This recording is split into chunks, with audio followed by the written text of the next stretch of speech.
The Living System, Episode 2, The Language of Nutrients.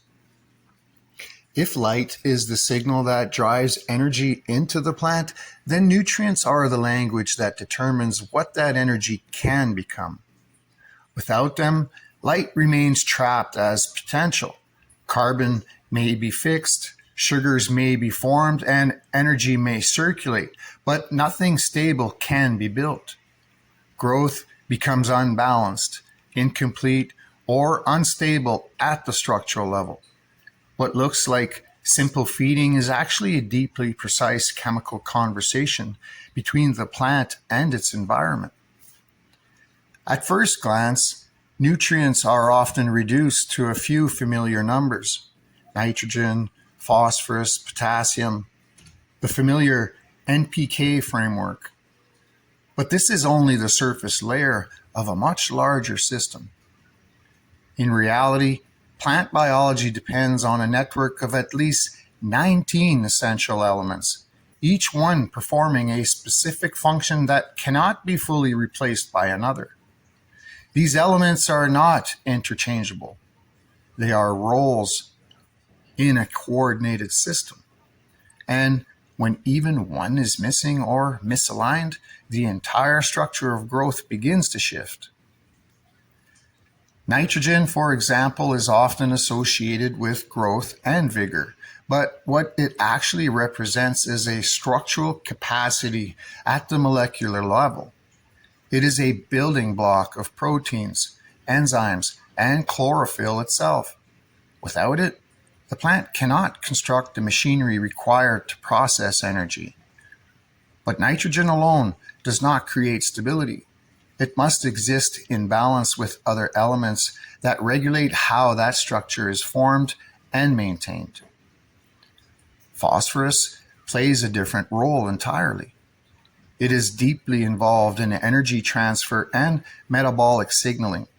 It supports the movement of energy through ATP systems, linking the production of energy to its actual use inside the plant. Without sufficient phosphorus, energy may exist in theory, but cannot be efficiently deployed where it is needed. Potassium, meanwhile, governs movement, not structural growth, but flow. It regulates water balance, stomatal activity, and internal transport systems. It determines how efficiently resources move through the plant and how well the plant responds to environmental change in real time. A plant may have energy and structure available, but without potassium balance, distribution becomes inefficient and unstable. And yet these three elements alone cannot sustain life.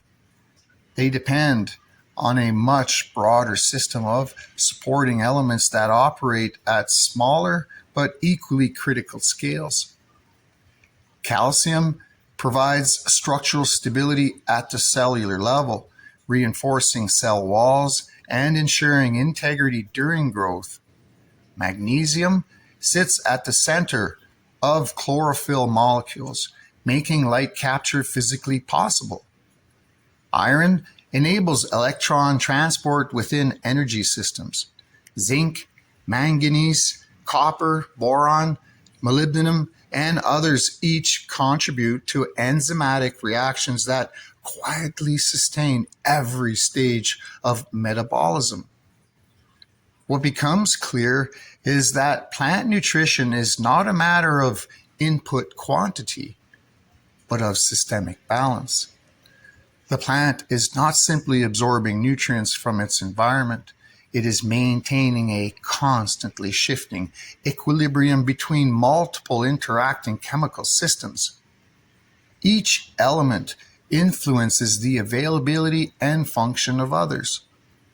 A change in one area can ripple outward, altering the entire metabolic landscape. This is where the concept of ratios becomes more important than absolute values. The plant does not interpret nutrients in isolation.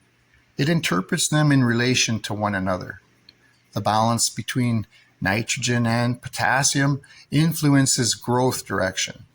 The relationship between calcium and magnesium influences structural stability. The availability of micronutrients determines whether enzymatic systems can function at full efficiency. When these relationships are stable, the plant operates in a state of smooth metabolic flow. Energy moves efficiently, structure develops consistently, internal systems remain balanced. But when ratios drift outside of optimal ranges, even slightly, the plant begins to adjust its internal priorities. Growth may slow, redirect, or shift in form as it attempts to compensate for imbalance.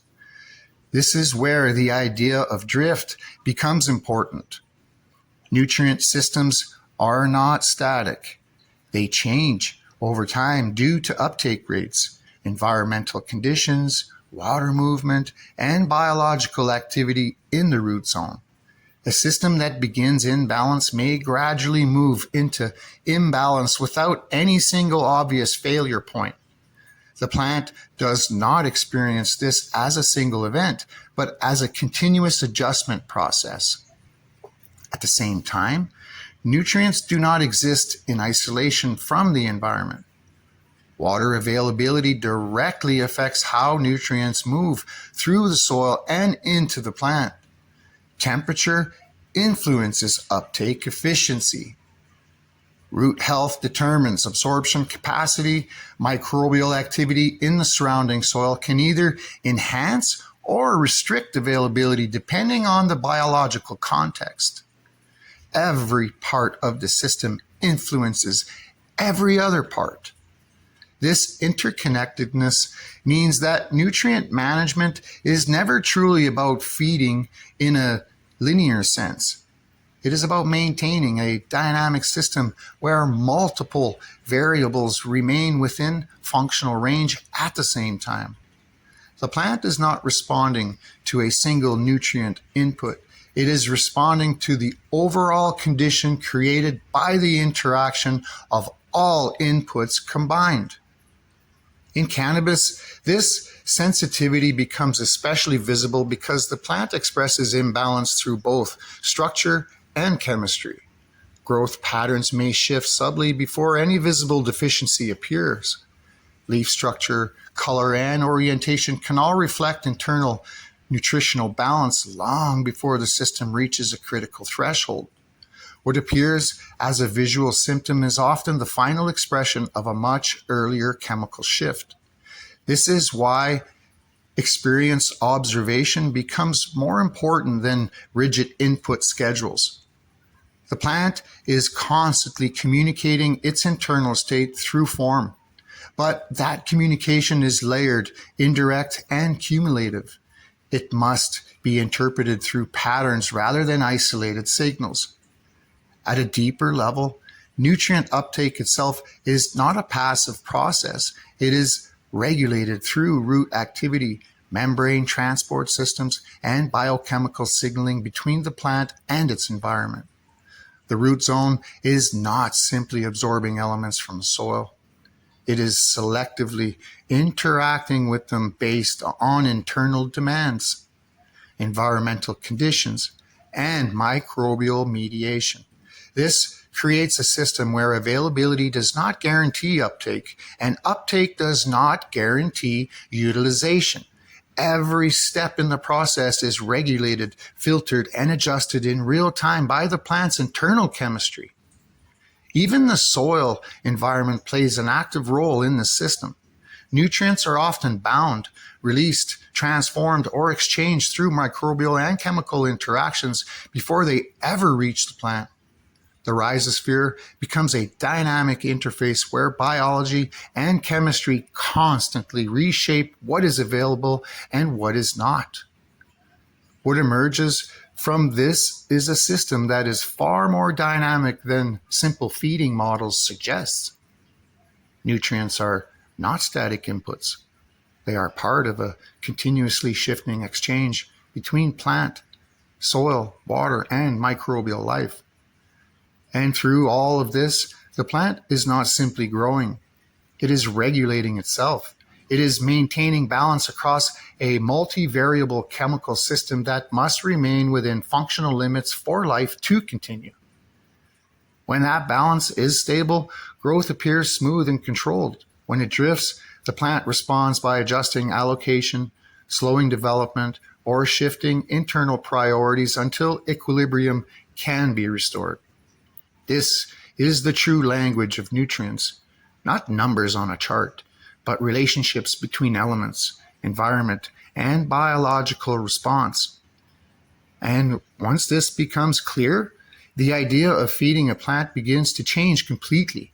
It is no longer about supplying what is missing. It becomes about maintaining balance in a system that is constantly moving.